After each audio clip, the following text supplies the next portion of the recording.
He built an empire, accumulated wealth and power, but nothing filled the void he carried.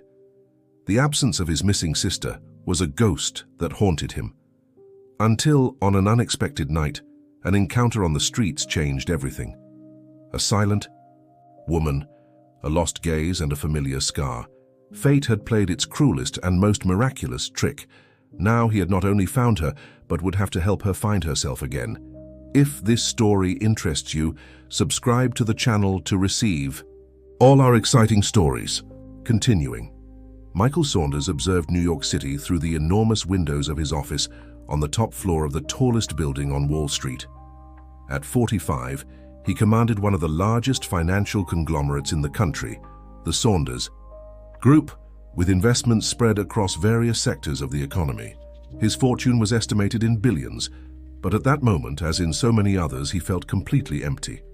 The reflection in the glass showed an elegant man with graying hair at the temples and deep brown eyes, always dressed in impeccable suits. However, behind the sophisticated appearance and the smile rehearsed for the cameras, there was a restless soul that carried an old pain. "Mr. Saunders, the meeting with the shareholders will begin in 5 minutes," announced his assistant, Mary, for the third time that morning. She already knew well the moments when her boss got lost in thought, especially when he stood motionless in front of that window. "Thank you, Mary. You can let them know I'm on my way," he replied without taking his eyes off the city sprawling before him. Another day of negotiations, decisions, and astronomical numbers. Another day trying to fill the void with work. In the meeting room, executives waited anxiously to present the quarterly results. Michael entered with his usual air of authority, greeted everyone with a discreet nod, and sat at the head of the table. The presentations began, but his mind wandered to other times, to memories that insisted on not sleeping. Profits increased by 47% compared to the same period last year, announced one of the directors enthusiastically. The expansion into the Asian market exceeded all expectations. Michael nodded mechanically, making occasional notes, but his thoughts were in an old house in the Upper East Side, on a night 15 years ago. The smell of smoke, the screams, the desperation, and Claire, his younger sister, missing ever since. "Any considerations, Mr. Saunders?" asked the financial director, interrupting his thoughts. "Yes, Richard. I want us to increase investment in research and development. And also," he paused, taking a deep breath, "I want you to double the budget for the missing persons search project we support." The executives exchanged glances, surprised. It wasn't the first time Michael had directed considerable resources to social causes, especially related to missing persons, but the requested amount was significant even by Saunders Group standards. After the meeting, back in his office, Michael once again rifled through the folder he kept in his drawer. Inside were dozens of reports from private investigators, newspaper clippings, and an old photo. Him and Claire, smiling, in front of the family home. Claire was only 18 in the photo, with the same brown eyes as his, dark hair falling in curls over her shoulders. "Mary," he called for his assistant, "please cancel my appointments for this afternoon. I need to take care of something personal." Minutes later, his driver was taking him through the streets of New York. Michael had developed a ritual over the years, visiting hospitals, shelters, and social assistance institutions, always carrying Claire's photo. It was a search that many considered futile after so long, but for him, it was a way to keep hope alive. At the St. Clair shelter, a name he always considered an irony of fate, he talked with the coordinator, Mrs. Cecilia, a lady who had known him for years. "Michael, you need to consider the possibility of moving on," she said gently. "Your dedication is admirable, but it's consuming your life." "How can I move on, Mrs. Cecilia? Claire was more than my sister, she was my best friend. I promised our parents I would take care of her, and I failed." The lady held his hands with maternal affection. "You didn't fail, Michael. That night was a tragedy that no one could have foreseen. And your sister would be proud to see the man you've become, of all the good you do." Michael smiled sadly. Mrs. Cecilia's words were comforting, but they didn't fill the void he felt. As he left the shelter, night was already falling over new. York. He dismissed the driver, preferring to walk a bit to organize his thoughts. The downtown streets were busy, people hurrying home after another day of work. Michael observed the faces in the crowd, a habit he had developed over the years, always searching, always hoping to find those familiar eyes. The night was especially cold for a June in New York. Michael continued his aimless walk, letting his feet guide him through the familiar downtown streets. The impeccably cut Italian suit didn't offer enough protection against the chilly breeze, but he barely felt the physical discomfort. His thoughts still echoed the conversation with Mrs. Cecilia. It was then that something caught his attention. At the entrance of a dimly lit alley, a solitary figure huddled against the wall. It was a woman dressed in worn clothes and a coat too thin for that temperature. In her trembling hands, she held a piece of cardboard with words written hesitantly, "I'm hungry." Michael had seen hundreds of homeless people during his searches for Claire, but something about this woman made him stop. Perhaps it was the silent dignity with which she sat, not approaching passers-by. Or maybe it was the look, a gaze that carried a familiar sadness, almost known. He approached slowly, trying not to startle her. "Good evening," he said softly. "Can I help you?" The woman raised her eyes briefly, but quickly lowered them again. She didn't say a word, just clutched the cardboard tighter to her chest. Michael noticed that her hands were injured with small cuts and calluses. "You must be cold," he continued. "There's a restaurant nearby. Can I offer you a hot meal?" She hesitated, still not looking at him. Michael realized she was trembling, and it wasn't just from the cold. There was fear in her posture, a distrust that only those who have lived on the streets know well. "You don't need to be afraid," he assured her, maintaining a respectful distance. "I just want to help. You can choose the place if you prefer." The woman finally looked at him, really looked, and Michael felt something strange in his chest. There was something in those eyes. He tried to push the thought away. How many times had he imagined seeing Claire in other people? After a few moments of hesitation, she stood up with difficulty. Michael noticed that she limped slightly on her right leg. He led her to a simple but welcoming restaurant on the main street, a family establishment that served home-cooked food. "Good evening, Mr. Saunders," greeted Mrs. Zoe, the owner who knew him from the many times he had brought homeless people to eat there. "Table for two." Michael nodded, and they were led to a discreet table at the back of the restaurant. The woman sat down cautiously, as if fearing someone would kick her out at any moment. "You can order whatever you want," he said, handing her the menu. She looked at the menu with a confused expression, and Michael realized that perhaps she couldn't read. "May I suggest? The vegetable soup here is excellent, and there's also a roast chicken with rice and beans that—" She made a gesture with her hands, and Michael understood she was mute. Her fingers moved, forming signs that he didn't understand, but her expression conveyed gratitude. Michael ordered a full meal for her and just a coffee for himself. While they waited, he discreetly observed her movements, the way she arranged the napkin on her lap, even wearing dirty clothes, the way her fingers nervously drummed on the table. Gestures that awakened old memories, buried under years of pain and searching. When the food arrived, she ate with a mixture of hunger and etiquette that intrigued him. Even famished, she maintained a certain composure, using the utensils correctly. These weren't manners learned on the streets. "You haven't always lived like this, have you?"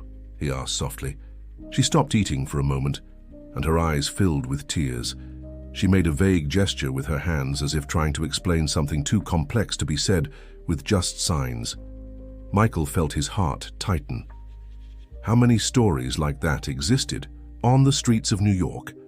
How many people had lost not only their home but their identity, their voice, their history? "I can't let you go back to the street," he said, more to himself than to her. "I have a big house with several empty rooms. You can stay there tonight, take a hot shower, rest in a proper bed." She looked at him with distrust, and he understood her hesitation. "I know you don't know me, but I promise you'll be safe. I have employees who can confirm my identity, and you'll have your own space with a key and everything." The woman seemed to ponder for a long moment. Finally, she made a small affirmative gesture with her head. Michael felt an inexplicable relief. He took out his cell phone and called his driver, who arrived in a few minutes.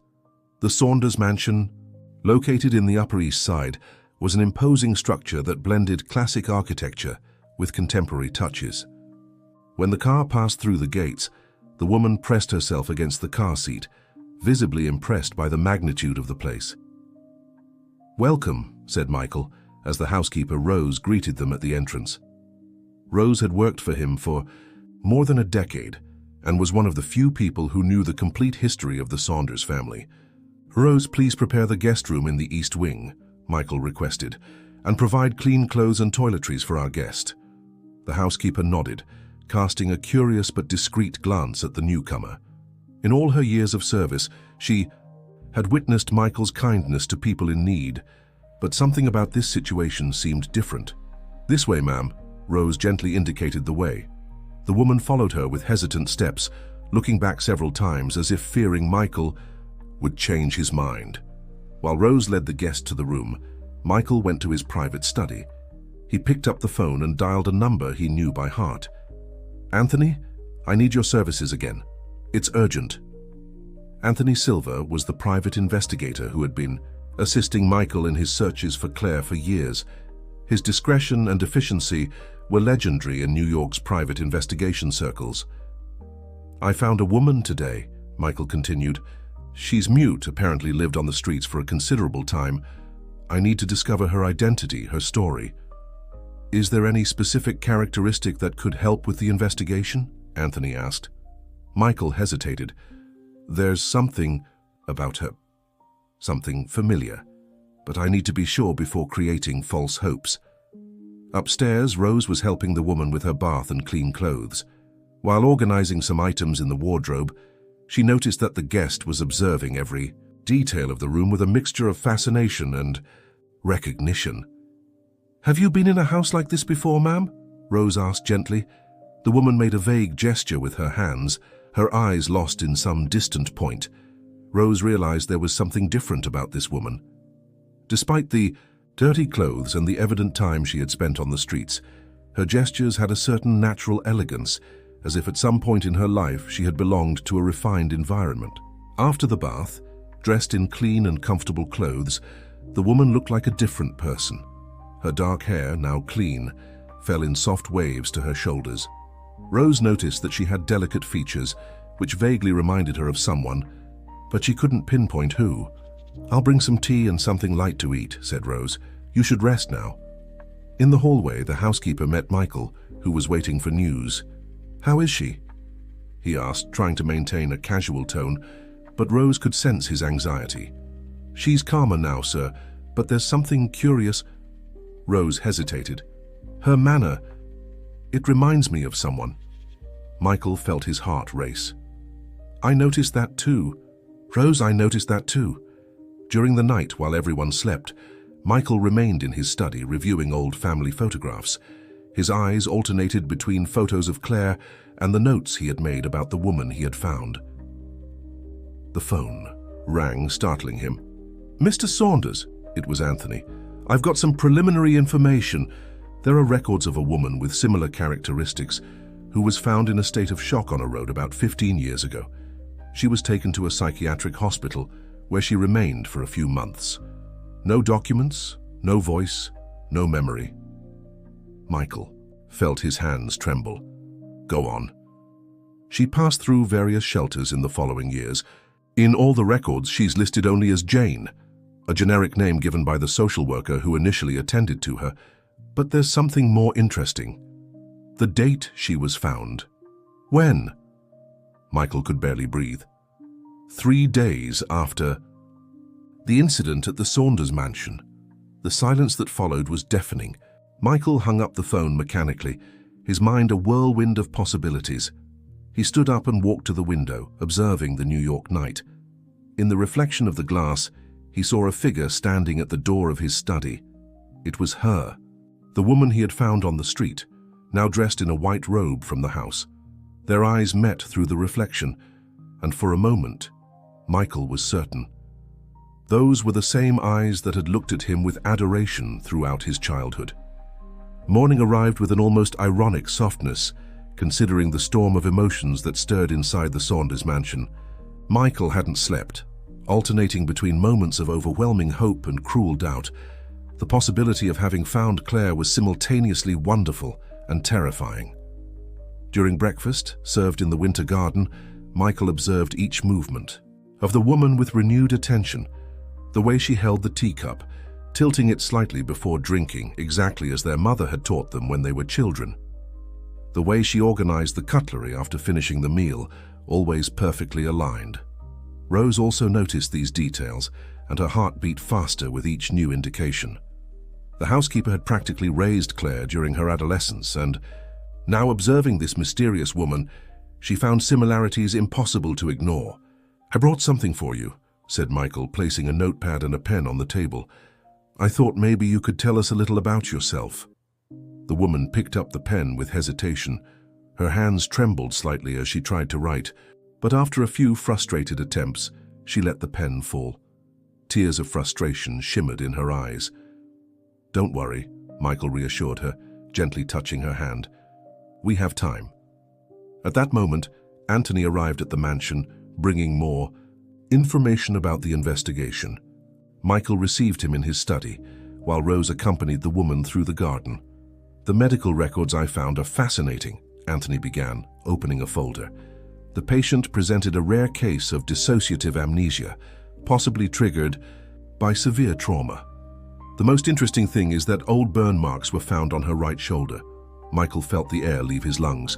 Claire had a birthmark on her right shoulder, which after the fire must have turned into a burn scar. "I need to see that mark," he muttered, more to himself than to Anthony. In the garden, Rose was showing the rose bushes to the woman. It was a touching scene. The housekeeper talked about each type of rose, while the guest admired them with a look that mixed fascination and something deeper, as if each flower awakened a dormant memory. "These were our Claire's favorites," commented Rose, indicating a bed of white roses. "She used to say they were like stars fallen from the sky." The woman stopped abruptly, her fingers gently brushing the petals with an almost reverent delicacy. Her eyes filled with tears, and she brought her hand to her chest as if feeling a physical pain. Michael, who was observing the scene from the veranda, felt his heart tighten. He hurried down the stairs and approached them. "Rose, do you remember that song?" he asked, his voice choked with emotion. "The one Mom used to sing to Claire when she was sad." Rose nodded, understanding Michael's intention. She began to hum, softly, an old lullaby. The reaction was immediate. The woman began to tremble, her wide eyes fixed on the white roses. "Claire," Michael called softly. "Claire, is it you?" She turned slowly to him, her eyes a whirlwind of confused emotions. Her hands moved instinctively to her right shoulder, touching a mark that only she knew through the clothes. Michael approached cautiously, as if fearing she might disappear at any moment. With slow and gentle gestures, he moved aside the fabric, covering her shoulder, revealing the scar he knew so well. Time seemed to freeze in that garden. Rose brought her hands to her mouth, stifling a sob. Michael felt his world spin as memories of a lifetime flashed through his mind like an accelerated film. The woman, Claire, began to tremble more intensely. Her eyes frantically scanned the garden, as if each detail now gained new meaning. The bed of white roses, the old tree where they used to play, the fountain where they spent summer afternoons. Michael took a step towards her, but she retreated, frightened. 15 years of life on the streets had built walls of fear and distrust that wouldn't disappear with just one revelation. "It's okay," he whispered, keeping his distance. "You're home now. You're safe." Rose began to cry silently, remembering the cheerful girl who used to run through that same garden, filling the house with her contagious laughter. Now there she was, transformed by time and suffering, but still carrying in her gestures the essence of that Claire everyone had loved so much. The news that Claire had been found spread quickly through the intimate circle of the Saunders family. Helena, Michael and Claire's closest cousin, arrived at the mansion that same afternoon, her eyes red from crying on the way. "Where is she?" Helena asked as soon as Michael opened the door. "I need to see her." "Helena, calm down," Michael held her by the shoulders. "The situation is delicate. Claire is fragile. She hasn't fully recovered her memory. We need to be patient. Helena took a deep breath, trying to control herself. As a psychiatrist, she knew better than anyone the complexity of cases like this. Tell me everything, Michael. I need to understand exactly what happened. While they talked in the study, Claire was in the garden with Rose, both sitting near the rose bushes. The housekeeper had discovered that although Claire didn't speak, she responded well to body language and facial expressions. It was as if a silent bond was forming between them. I brought some old photos, said Helena, opening her purse. Maybe they can help awaken some memories. Michael carefully examined the photographs. They were records of happy moments, birthdays, Christmases, family vacations. In one of them, Claire appeared smiling next to Helena, both dressed for their high school prom. We can try showing them to her, Helena suggested, but with caution. Trauma and memory are delicate issues. Forcing. Memories can cause more harm than good. In the garden, Claire had begun to make gestures that Rose was starting to understand. She pointed to different places, as if trying to confirm fragmented memories that were beginning to emerge. Yes, dear, Rose gently responded. You used to study there under that tree. And that bench? It was your favorite place to read your poetry books. Michael and Helena observed the scene from the veranda. It's amazing how the body remembers, even when the mind forgets, Helena commented. Her gestures, the way she moves through the garden, it's as if a part of her never left here. But why can't she speak? Michael asked, his voice heavy with concern. Did the doctors say anything about this in the records Anthony found? It could be a psychological block, Helena explained. The trauma of the fire added to the years of life on the streets. The mind sometimes creates barriers to protect itself. The muteness could be one of those barriers. At that moment, Claire looked towards the veranda and her eyes fixed on Helena. There was a moment of recognition, a spark of memory that made her whole body shudder. Helena slowly descended the veranda steps, approaching cautiously. Claire didn't retreat this time, her eyes locked on the familiar figure of her cousin. Hi, Claire, Helena said softly, sitting on the garden bench. Remember me? It's me, Helena, your cousin. We grew up together. Claire tilted her head, studying Helena's face intently. Her fingers moved hesitantly, as if wanting to touch something invisible on her own face. The necklace, Helena exclaimed suddenly, bringing her hand to her neck. Are you trying to tell me something about the necklace? Michael approached, intrigued. Helena took off a delicate chain with a butterfly-shaped pendant from her neck. This necklace, she explained to Michael, Claire gave it to me on our graduation day. She had a matching one, with a blue butterfly.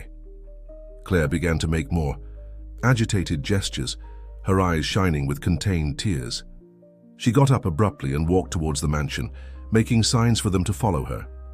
In the room that had been prepared for her, Claire went straight to the small cloth bag she had been carrying when Michael found her. From inside it, she took out a carefully wrapped piece of fabric. As she unrolled it, she revealed a broken pendant, a blue butterfly, stained and a little melted, but still recognizable. Helena covered her mouth with her hands, moved. You kept it, all these years. Michael observed the scene with a heavy heart. That small object had survived the fire, the streets, 15 years of solitude. It was tangible proof that his Claire had never really been lost. This is incredible, said Helena, wiping away tears. Your mind may have blocked the memories, but your heart kept every piece of who you are. Rose, who was observing everything from the door, noticed a subtle change in Claire's posture.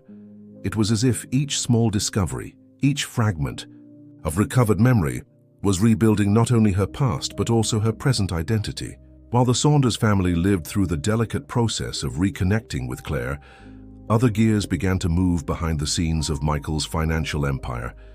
The news that he had found his missing sister was beginning to circulate in business circles, arousing both curiosity and concern. Richard Mathers, financial director of the Saunders Group and Michael's right-hand man for more than a decade, observed the events with growing unease. Claire's return meant a potential heiress to the Saunders empire, and this could complicate his carefully elaborated plans. Michael is completely absorbed in this situation with his sister, Richard commented to his wife Beatrice, during a dinner at their luxurious apartment. He barely shows up at the office, cancelled 3 important meetings this week. Beatrice, an elegant and perceptive woman, served herself more wine. And are you sure it's really his sister? After so long, it seems too convenient. Anthony Silver is conducting the investigations, Richard replied, drumming his fingers on the table. And you know how competent he is. If he says it's Claire Saunders, it's probably true. At the Saunders mansion, oblivious to these conversations, Claire continued her journey of rediscovery. Helena had suggested an unconventional therapeutic approach, combining art therapy with memory stimulation techniques. The idea is to let her express herself freely, Helena explained to Michael as they watched Claire paint in the improvised studio they had set up. Art can be a bridge between the conscious and the unconscious. Claire's paintings were intense and enigmatic. Vibrant colors mixed with deep shadows, creating images that seemed to emerge directly from her fragmented memories. On a particularly impressive canvas, she had painted a blue butterfly emerging from red flames. "It's incredible how she manages to express so much without using words," commented Rose, who had become a kind of unofficial interpreter of Claire's gestures. Michael began dedicating his mornings to business and his afternoons to his sister. It was a delicate balance but necessary. On one of these afternoons, as they walked through the garden, Claire stopped abruptly in front of an old water fountain.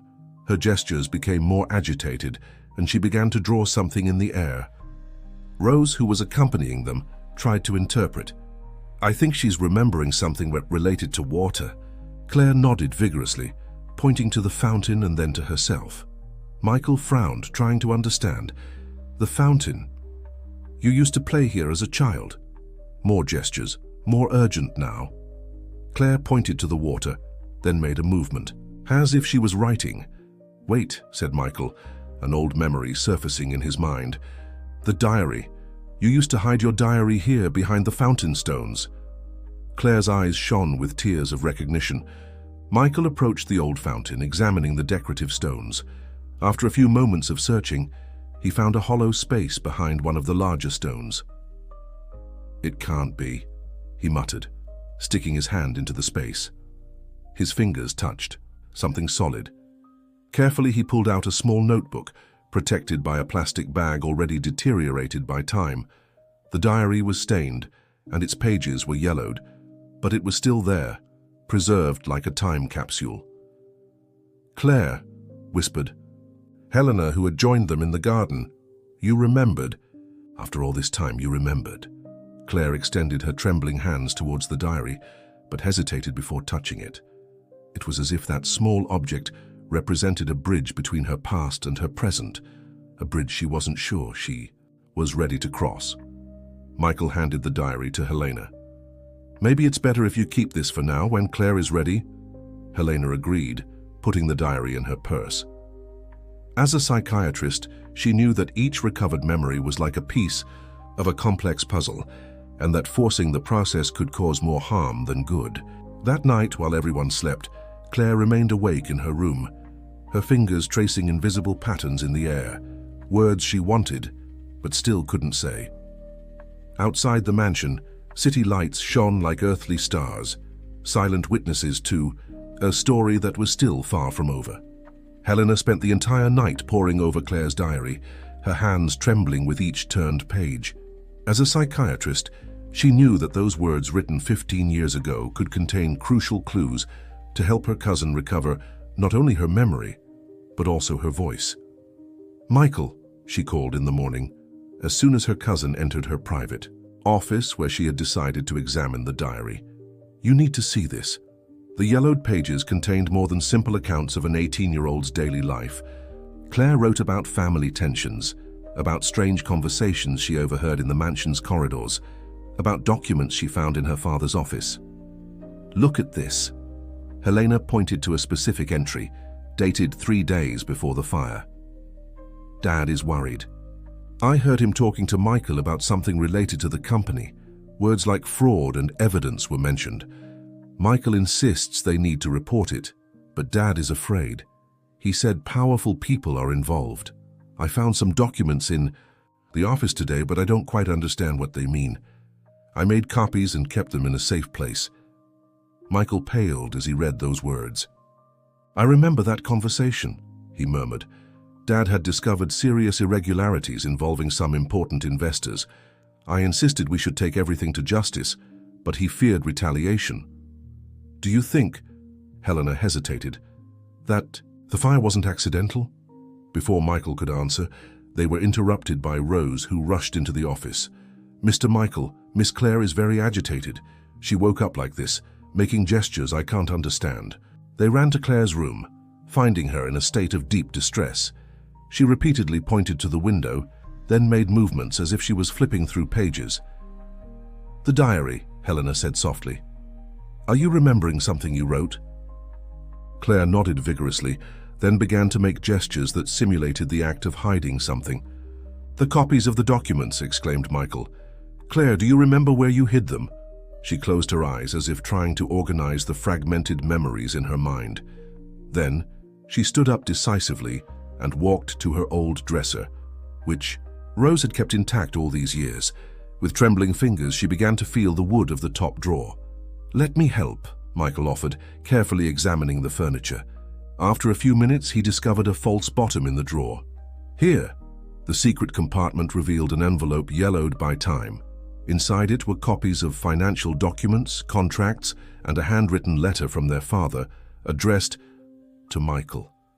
My son, Michael read aloud, his voice choked with emotion. If you're reading this, it means Claire found a way to deliver these documents to you. What we discovered is bigger and more dangerous than we imagined.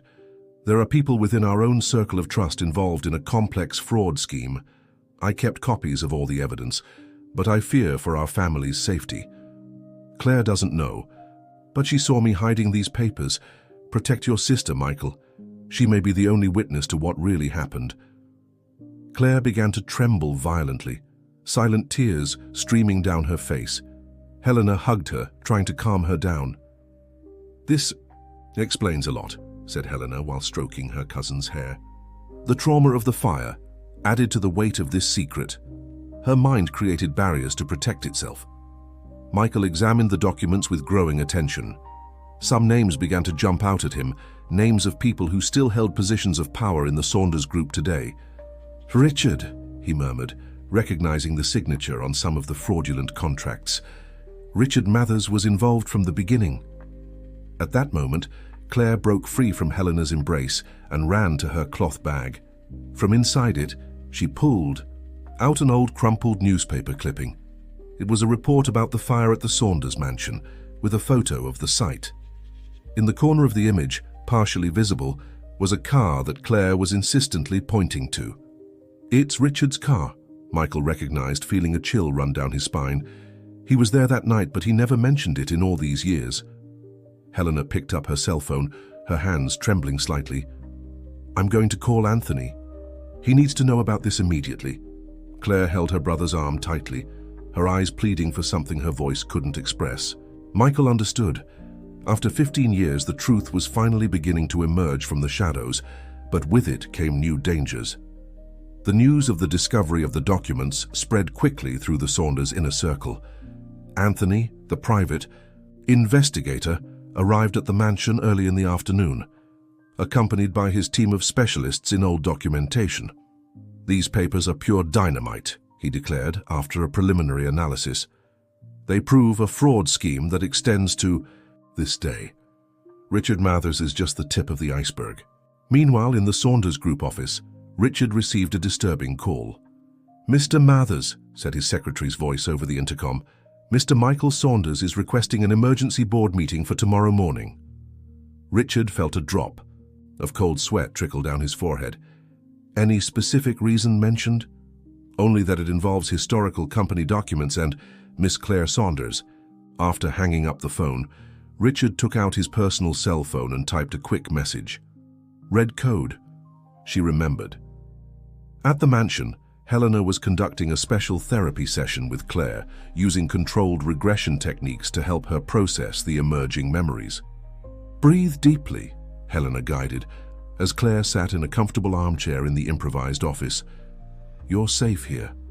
Nothing from the past can hurt you now. Claire closed her eyes, her hands moving in the air as if trying to reach something distant. Suddenly, her eyes opened wide and she began to make frantic gestures. "Rose," Helena called, "we need you here." The housekeeper quickly entered the office. Over the past few weeks, she had become extraordinarily skilled at interpreting Claire's gestures. "She's trying to tell us something about the night of the fire," Rose translated, carefully observing the movements. "Something about, a car? No, several cars. And people talking in the garden." Michael, who was observing everything from the door, felt his heart race. "Claire, did you see something that night before the fire started?" Claire nodded vigorously, then made a gesture that everyone had already learned to recognize. She wanted to write. Helena quickly provided paper and pen. Claire's hands were shaking, but she managed to draw a rudimentary diagram of the mansion's garden, marking positions of cars and people. "This is incredible," Anthony murmured, who had been called to see the development. "She's giving us a complete map of the events of that night." In the drawing, Claire had marked 5 different points where people gathered. One of the points, near the back entrance, was circled several times. "That's where Dad's office was," Michael recalled. "That's where he kept the original documents." Claire continued drawing, adding more details to the diagram. Then suddenly she stopped. Her face turned pale and she began to tremble. "It's all right," Helena hugged her. "You've already given us enough information for today." At that moment, Rose came running into the office. "Mr. Michael, urgent news just arrived. Richard Mathers has called a press conference for this afternoon." Michael quickly turned on the office television. On the screen, Richard appeared before a crowd of reporters. "It is with great regret that I must announce an attempted fraud against the Saunders Group," he declared, his expression studiedly concerned. "A woman claiming to be Claire Saunders has recently emerged with forged documents trying to destabilize our company." Claire abruptly stood up, her eyes fixed on the television. Her hands closed into fists, and for the first time in 15 years a sound escaped her throat. Not words yet, but a moan of indignation. "He's trying to get ahead of us," Anthony said, his voice tense. "He wants to discredit the evidence before it even comes to light." Michael picked up his phone, dialing quickly. "Mary, prepare a counter-press conference immediately and call our legal department." Helena observed Claire with professional attention. The shock of seeing Richard on television, of hearing his lies, had provoked an intense physical reaction in her. Her hands wouldn't stop moving, as if they wanted to tell the whole truth at once. "We need to act cautiously," Helena warned. "Claire is starting to process very deep traumas. A precipitous exposure to the media could—" Before she finished her sentence, Claire picked up the paper again and began writing frantically. When she finished, she showed everyone a single phrase written in shaky but determined handwriting: "I want my voice back." The week following Richard's press conference was intense. The newspapers were divided between speculations about Claire's true identity and theories about the dispute for control of the Saunders Group. Meanwhile, at the mansion, something extraordinary was beginning to happen. Helena had intensified the therapy sessions with Claire, now focusing on speech therapy techniques in conjunction with psychological treatment. Claire's determination to recover her voice was impressive. It's as if the shock of seeing Richard on television had broken something inside her, Helena explained to Michael. "Sometimes a strong emotional trigger can be exactly what we need to overcome a psychological block." During the sessions, Claire began to emit increasingly articulated sounds. First they were just whispers, then loose syllables. It was a slow and emotionally exhausting process, but she refused to give up. Rose remained by her side constantly, offering support and encouragement. "Remember when you were little and learned to play the piano?" the housekeeper asked. "Everyone said it was too difficult, but you practiced each note until you got it. You've always been like that, determined." On a particularly significant afternoon, while everyone was gathered in the garden, Claire made a gesture asking for silence. Her lips trembled for a moment, and then, With a hoarse and hesitant voice, she pronounced her first word in 15 years. Michael.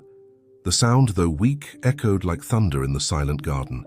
Michael felt his knees weaken and had to lean on a chair. "Claire," he whispered, tears flowing freely down his face. "My sister." Helena observed the scene with misty eyes, her professional knowledge momentarily forgotten in the face of the emotion of the moment. "This is amazing," she murmured. "The emotional bond is helping to break down the barriers." In the days that followed, Claire's voice grew stronger, though still hesitant. Each recovered word was a victory, each complete sentence an achievement celebrated by all. Meanwhile, Anthony and his team worked tirelessly, organizing the evidence found in the documents. The puzzle was beginning to form with frightening clarity. "Richard didn't act alone," Anthony explained during a meeting with Michael. "There's an entire network of executives involved in the scheme. The most worrying thing is that some of them are still in key positions in the Saunders Group." Claire, who now insisted on participating in all important meetings, wrote a list of names, people she had seen in the garden on that fateful night. The list perfectly matched the names that appeared in the fraudulent documents. "Tomorrow is the board meeting," Michael reminded. "Richard will be there, along with all the others involved. It will be our chance to confront them with all the evidence." "I want to go," Claire said, her voice still hoarse but firm. "I need to be there." Helena initially tried to argue against it, concerned about the emotional impact the confrontation could have. But there was a determination in Claire's gaze that admitted no contestation. "They tried to silence our family," Claire continued, each word coming out with effort but loaded with conviction. "They tried to bury the truth. Now it's time to face them." That night, on the eve of the board meeting, the Saunders mansion was in an uproar. Lawyers came and went, final details were settled, strategies were refined. In the garden, Claire was sitting on her favorite bench, observing the roses that were beginning to bloom. Michael joined her, bringing 2 glasses of wine. "Are you sure you're ready for tomorrow?" he asked softly. Claire nodded, taking a sip of wine before answering. "For 15 years, I lived in the shadows. Now it's time to return to the light." Rose, who was passing by carrying some clean towels, stopped to listen. Silent tears streamed down her face as she heard the voice that had been absent for so long. "You know what I missed the most?" Claire continued, her voice getting a little stronger. "Singing. Mom always sang to us, remember?" And then, to everyone's amazement, Claire began to softly hum the same lullaby that her mother used to sing. The melody, though trembling and broken, floated through the garden like a blessing, as if all those years of silence had never existed. Michael held his sister's hand, feeling in his heart that the void that had consumed him for so long was finally filled. Claire was home. Her voice had returned, and the truth, like the roses in the garden, was finally blooming under the sun of a new dawn. The next day, the newspapers would announce major changes in the Saunders Group. Speculations would arise about the reasons for the mass resignations. But in the Upper East Side mansion, a reunited family celebrated something much more precious than any financial empire: the redemptive power of truth, the strength of fraternal love, and the certainty that some stories, no matter how painful, deserve to be told, with all the voices that were silenced, but never truly lost. In the garden, Claire was sitting on her favorite bench, observing the roses that were beginning to bloom. Michael joined her, bringing 2 glasses of wine. "Are you sure you're ready for tomorrow?" he asked softly. Claire nodded, taking a sip of wine before answering. "For 15 years, I lived in the shadows. Now it's time to return to the light." Rose, who was passing by carrying some clean towels, stopped to listen. Silent tears streamed down her face as she heard the voice that had been absent for so long. "You know what I missed the most?" Claire continued, her voice getting a little stronger. "Singing. Mom always sang to us, remember?" And then, to everyone's amazement, Claire began to softly hum the same lullaby that her mother used to sing. The melody, though trembling and broken, floated through the garden like a blessing, as if all those years of silence had never existed. Michael held his sister's hand, feeling in his heart that the void that had consumed him for so long was finally filled. Claire was home, her voice had returned, And the truth, like the roses in the garden, was finally blooming under the sun of a new dawn. The next day, the newspapers would announce major changes in the Saunders group. Speculations would arise about the reasons for the mass resignations. But in the Upper East Side mansion, a reunited family celebrated something much more precious than any financial empire: the redemptive power of truth, the strength of fraternal love, and the certainty that some stories, no matter how painful, deserve to be told, with all the voices that were silenced, but never truly lost.